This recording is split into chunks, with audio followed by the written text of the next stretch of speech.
Hello friends, स्वागत है आपका हमारे यूट्यूब चैनल चैनल लिपि में। आज हम बात करने जा रहे हैं एक शॉर्ट स्टोरी युधिष्ठिर का स्वर्ग।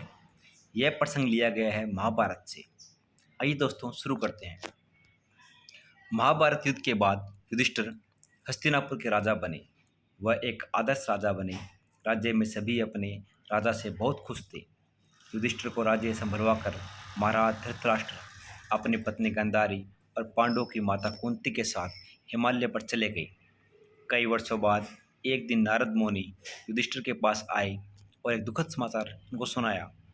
नारद मुनि ने बताया कि हिमालय के एक वन में आग लगने से उनकी माता कुंती और महाराज धृतराष्ट्र महारानी गांधारी जलकर भस्म हो गए हैं। इस खबर से सारे पांडव शोक में डूब गए।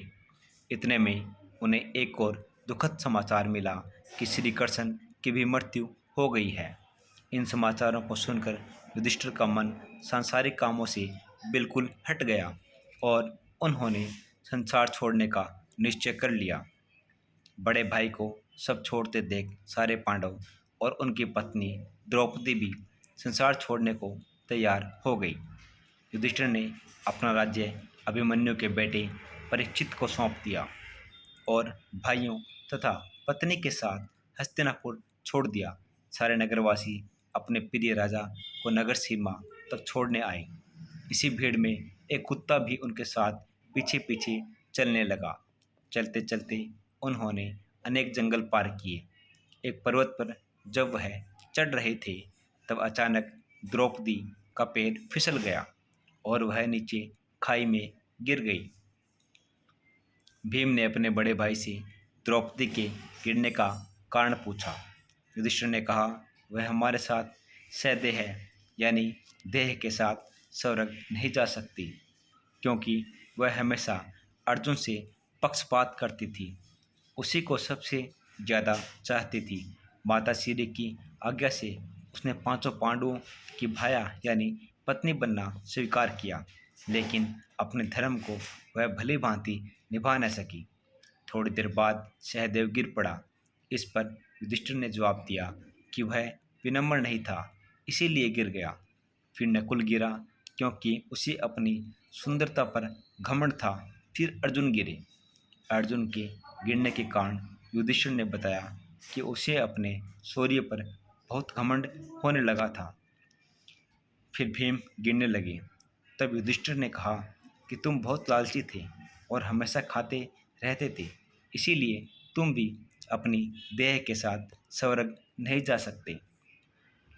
अब सिर्फ युधिष्ठिर अकेले रह गए और उनके साथ वह कुत्ता जो हस्तिनापुर से उनके साथ चला आ रहा था। थोड़ी दूर चलने पर उन्हें आकाश मार्ग से एक रथ उनके पास आता दिखाई दिया। स्वर्ग के राजा इंद्र स्वयं युधिष्ठिर को अपनी देह के साथ स्वर्ग में ले जाने के लिए अपना रथ लेकर आए थे। पास आकर इंद्र ने युधिष्ठिर को साथ चलने को कहा, पर युधिष्ठिर ने कहा कि अपने भाइयों और पत्नी के बगैर उन्हें स्वर्ग जाने की कोई इच्छा नहीं है। तब इंद्र ने उन्हें बताया कि वह भी स्वर्ग पहुंचेंगी, पर अपनी देह के साथ नहीं। हर समय धर्म का आचरण करने के कारण सिर्फ युधिष्ठिर ही अपनी देह के साथ स्वर्ग जा सकते हैं। उनकी बात सुनकर युधिष्ठिर इंद्र के साथ चलने को तैयार हो गए, पर उनकी एक शर्त थी कि उनके साथ वह कुत्ता भी चलेगा। इंद्र ने युधिष्ठिर को समझाया कि स्वर्ग में पशुओं के लिए कोई जगह नहीं है, पर युधिष्ठिर कुत्ते को छोड़ने के लिए तैयार न थे। इंद्र ने उन्हें बहुत समझाया कि आखिर तुमने अपने भाइयों और पत्नी को भी छोड़ दिया।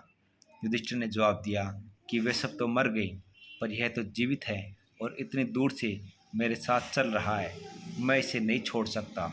युधिष्ठिर का इतना कहना था कि कुत्ते की जगह स्वयं यमराज वहाँ प्रकट हो गए।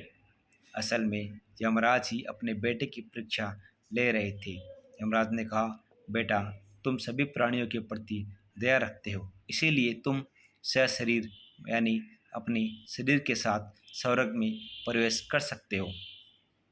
यह कहकर यमराज अपनी नगरी चले गए और इंद्रदेव युधिष्ठिर को अपने रथ पर बिठाकर स्वर्ग की ओर चल पड़े।